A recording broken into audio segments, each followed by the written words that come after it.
Magandang umaga po sa inyo lahat. Ngayon po ay araw ng Miyerkules, December 23, 2020.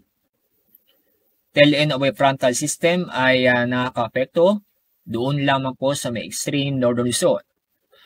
Northeast monsoon o amihan ay humina at umaabot lamang po sa extreme northern Luzon. Samantala, ang cloud cluster o kumpulan ng mga kaulapan nasa labas ng ating Philippine Area of Responsibility, nasa bandang east of Mindanao. Sa cloud cluster ay may posibilidad na may mabuong low pressure area. Kaya patuloy po natin itong babantayan. Sa araw nito, dahil sa tail end of cold front, ang Batanes at Babuyan Islands ay makakaranas ng maulap na kalangitan na may mga kalat-kalat na pag-ulan at thunderstorm.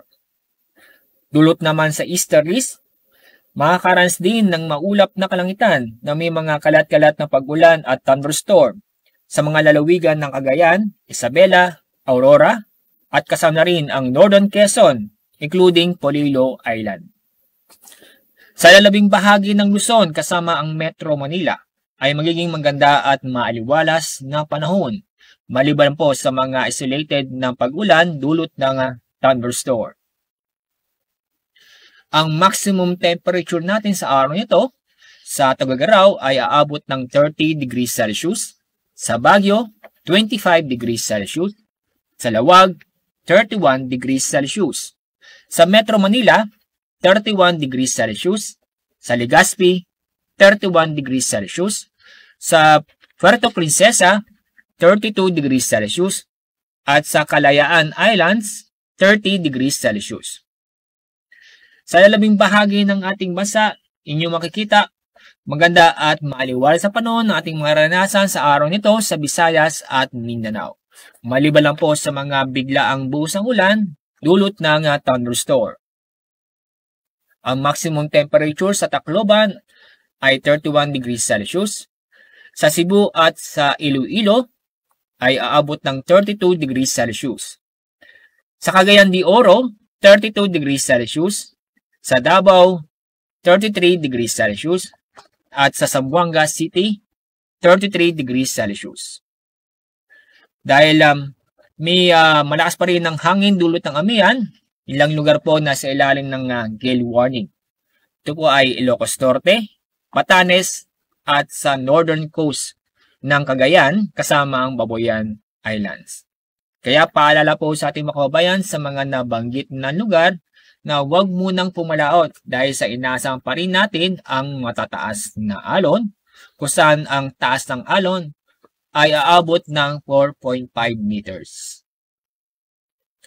At sa susunod 3 araw, Huwebes, Biyernes at Sabado, patuloy na magiging fair weather o maganda at maliwanag na panahon sa Metro Manila. Maliban lang po sa mga biglaang buhos ng ulan dulot ng thunderstorm sa araw ng Huwebes, pero sa araw ng Biyernes at Sabado, inaasahan po ang mga isolated na mahihinang pag-ulan. Ganun din sa Baguio City na patuloy pa rin maging fair weather o maganda at maliwalas na panahon sa susunod na 3 araw.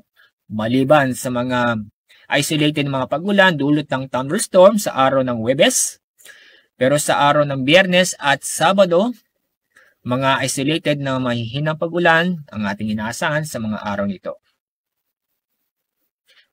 Sa Legazpi City, sa Huwebes at Biyernes, patuloy na magiging maganda at maliwalas sa panahon kung saan bahagyang maulap hanggang sa maulap ang ating kalangitan, maliban sa mga isolated na pag-ulan dulot ng thunderstorm. Pero sa araw ng Sabado, December 26, magiging makulimlim o maulap ang ating papawirin na may tsansa ng mga kalat-kalat na pag-ulan at may kasamang thunderstorm.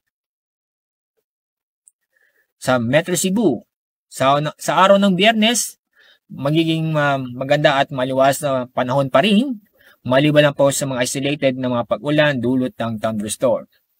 Ngunit sa araw ng Biyernes at Sabado, magiging maulap ang ating kalangitan na may tsansa ng mga kalat-kalat na pag-ulan at thunderstorm. Sa Metro Davao, fair weather po tayo sa araw ng Huwebes, maliban lang po sa mga isolated mga pag-ulan. Pero sa araw ng Biyernes at Sabado, inaasahan po natin ang maulap ang ating kalangitan na may tsansa po ng mga kalat-kalat na pag-ulan at thunderstorm. Sunrise mamaya pong 6:17 ng umaga. Sunset mamaya pong 5:33 ng hapon. Yan po ang ating latest sa ating magiging lagay na panahon sa araw nito. Mula sa Pag-asa, ako po si Alzar D. Aurelio.